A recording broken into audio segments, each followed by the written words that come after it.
What are we yogis and members of Ananda, those of us who are followers of Paramhansa Yogananda, are to think and act regarding the conflicted political situation, especially here in America, where many of us live?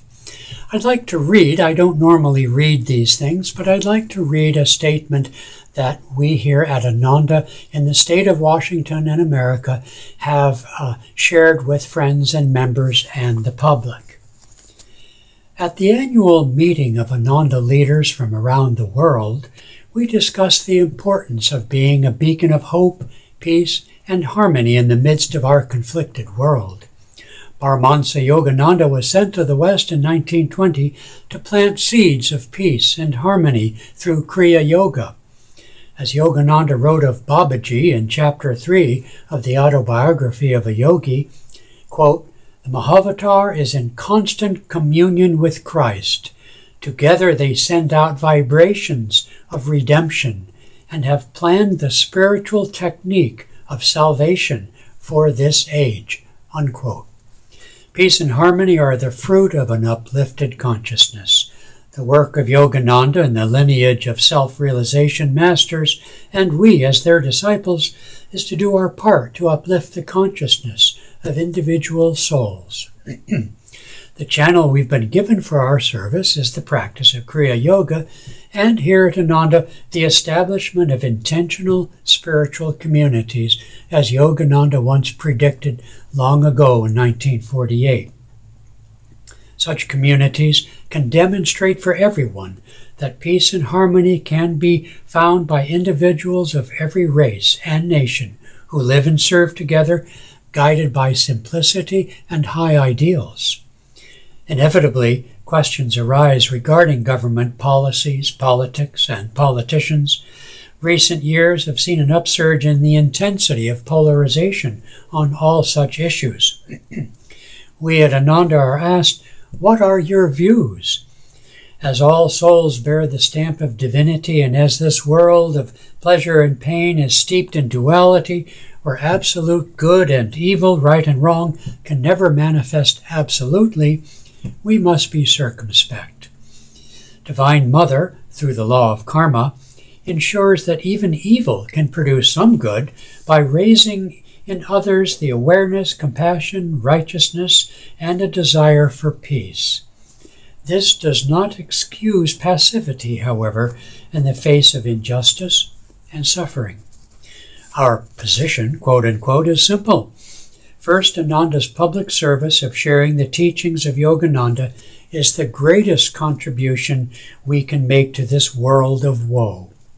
Secondly, individual members and followers acting in attunement with those teachings should feel free to act, politically or otherwise, to uphold our nation's founding principles or to protest wrongdoing. In matters of governance, it's often difficult to craft public laws or policies that satisfy everyone, or in fact anyone, or that even accomplish their intended goal. Only some such policies and laws will have obvious moral implications that demand resistance. Now, Ananda as a church and a non-profit organization is prohibited by law from endorsing or opposing a political campaign, party, or candidate.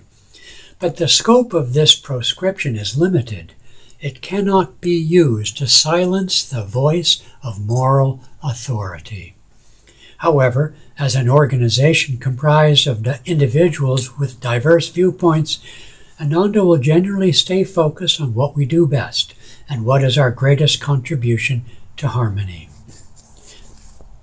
Racism, lack of respect for others, cruelty, greed have no home in the haven of the soul.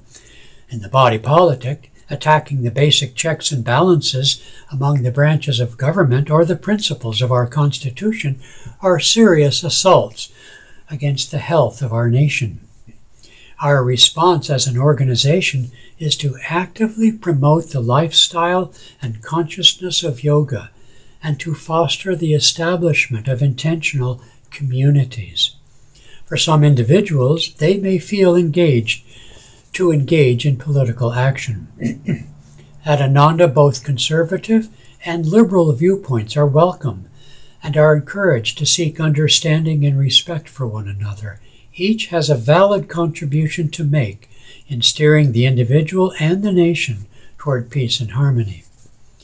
At Ananda, we are open to guidance on how we can better offer our services, our facilities, and retreats for spiritual safety, peace, and harmony. How we can offer meditations and prayers to all who are seeking calm inner guidance. And as a member and friend of Ananda, your participation, service, and support will not only bring to you peace, clarity, and community, but will help radiate peace and harmony into a conflicted world.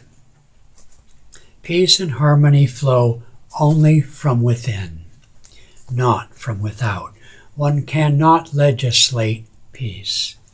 The age in which we have entered is one of general insecurity and instability.